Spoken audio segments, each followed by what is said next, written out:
Halo, selamat datang di channel saya. Di sini saya Hirin, kembali di sesi ratapan.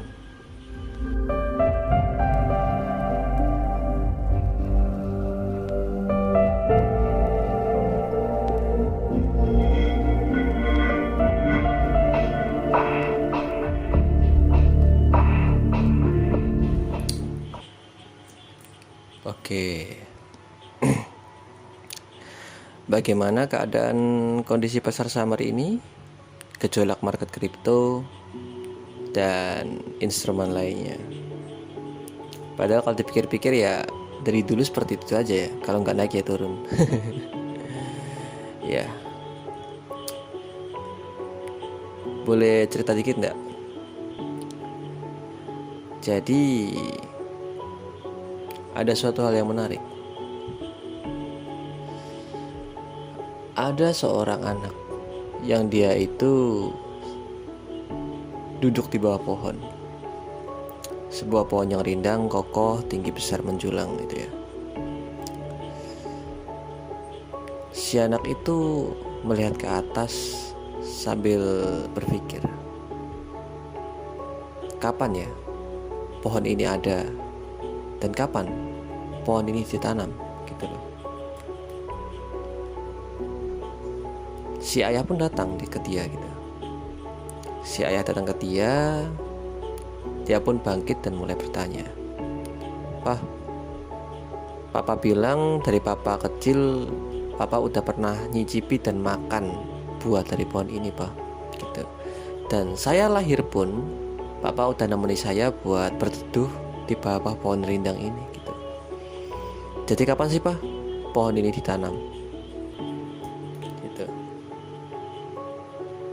Si ayah pun tersenyum dan bercerita bahwa, "Nak, kamu tahu nggak, pohon yang serindang ini dengan buah yang semanis itu, yang kamu rasakan manfaatnya itu ditanam jauh oleh kakekmu."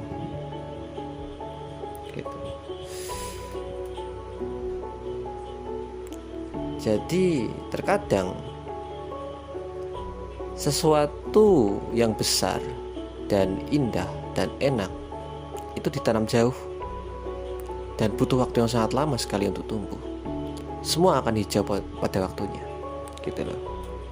Asalkan dipilih dari bibit yang terbaik, dirawat dengan cara yang baik, dia akan tumbuh menjadi pohon yang baik juga.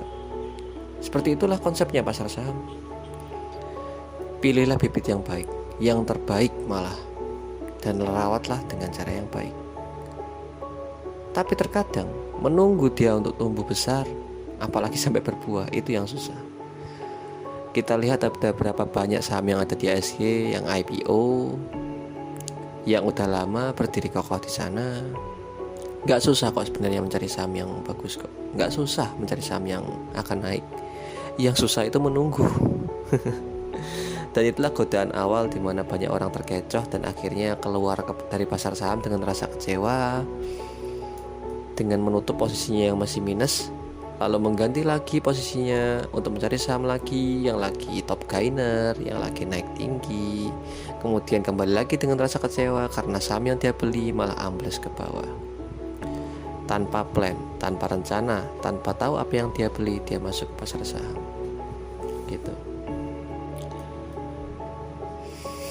Oke, tadi cerita yang mungkin saya nggak tahu itu datang dari mana ya. Tiba-tiba ya mungkin dari teman saya sih ya. Terkadang saya juga agak lupa juga. Cerita yang mungkin kita bisa sebut sebagai analogi gitu. Tapi cerita ini akan datang dari saya sendiri gitu. Awal-awal saya kenal dunia investasi saham ini sebenarnya bukan dari tangan yang mulus atau dari tangan yang halus, tapi dari tangan yang cukup keras, yaitu dari tangan forex trading. Ya, kalian sendiri tahu lah kalau yang udah pernah nyicipi betapa kerasnya dunia forex trading kan. Saya berkali-kali margin call, berkali-kali mengalami kerugian. Karena ya kita tahu bahwa trading sama investing itu adalah different kind of animal ya kan. Dunia menunggu dan dunia probability gitu loh. Dunia waiting, wait and see, dan dunia probability itu sangat berbeda jauh sekali. Kita harus memanfaatkan momentum dan setiap kesempatan yang ada, gak boleh ketinggalan. Ya mungkin ada fitur yang namanya stop loss sama take profit, tapi tetap aja rasanya tetap ketar-ketir kan.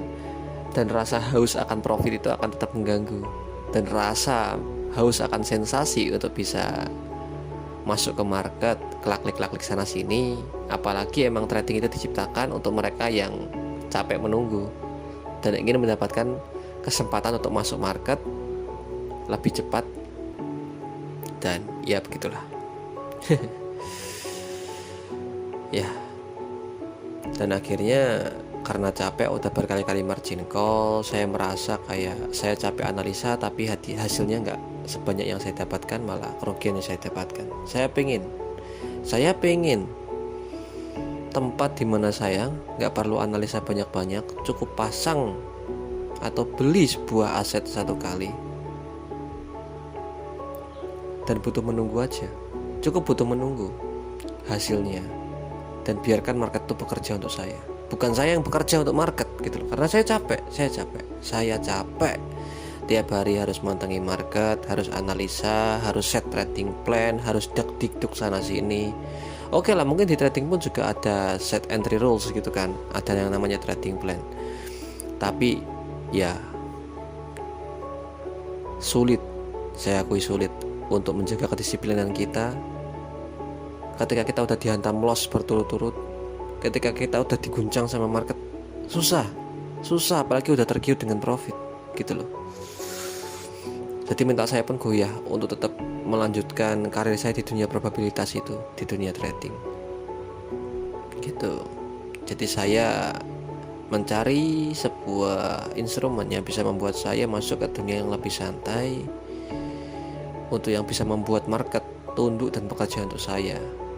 Dengan syarat saya harus memilih bibit yang benar untuk saya tanam, saya sirami, dan membiarkan dia bubut menjadi pohon yang indah, rindang, dan berbuah manis gitu loh. Dan ketemulah saya dengan market saham gitu loh. Ketemulah saya di sana, dan ya benar, saya mulai berinvestasi, dan saham pertama yang saya pilih adalah saham yang pasti kalian kenal lah ya, BBRI, Bank BRI. Kenapa saya milih itu? Karena saya lihat chartnya secara jangka panjang dia terus naik, atau kalau sekarang saya sudah kenal itu sebagai kapal induk ya. Dulu saya nggak tahu, saya yang tahu adalah karena saya baca kisah mereka, kisah tentang orang yang nabung saham BCA dan kemudian sukses, kisah dari mereka yang membeli saham kemudian beli terus gitu. Karena waktu itu kan saya kenal sebuah konsep yang namanya yuk nabung saham, yang waktu itu lagi ngetren-ngetrennya kan gitu. Saya coba untuk ikuti konsep itu, dan saya senang, saya bahagia, dan saya nikmati. Karena sebenarnya saya nggak perlu analisa banyak-banyak, saya nggak perlu set entry rules yang cukup ribet, nggak punya plan yang cukup jelimet gitu ya. Cukup saya pilih bibit terbaik dan saya sirami setiap hari gitu. Yang cukup saya lakukan sekarang adalah menunggu dia berbuah, menunggu dia menjadi rindang, berakar, dan bercabang, mempunyai dahan yang kokoh, dan akhirnya saya rasakan buah manisnya yang kita sebut sebagai dividen gitu. Berbulan-bulan berjalan, berhari-hari berjalan, bertahun-tahun berjalan, dan waktu berjalan-jalan, saya merasakan dividen pertama saya, dan itu cukup manis. Gak besar sih, gak sebesar mereka yang punya dana ratusan juta ya, karena waktu itu saya masih bekerja dengan gaji UMR ya. Tapi itu udah cukup saya rasakan ketika saya memetik buahnya, saya tarik dananya itu tadi, saya belikan sebuah makanan kesukaan saya. Saya rasakan kayak enak ya ternyata ya gitu loh. Daripada saya jelimet pasang set entry rules dan segala macam, saya harus patuh kepada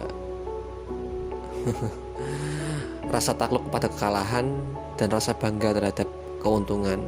Saya nggak perlu merasakan itu. Yang perlu saya rasakan adalah gimana sensasi dari menunggu dan mendapatkan hasilnya gitu loh.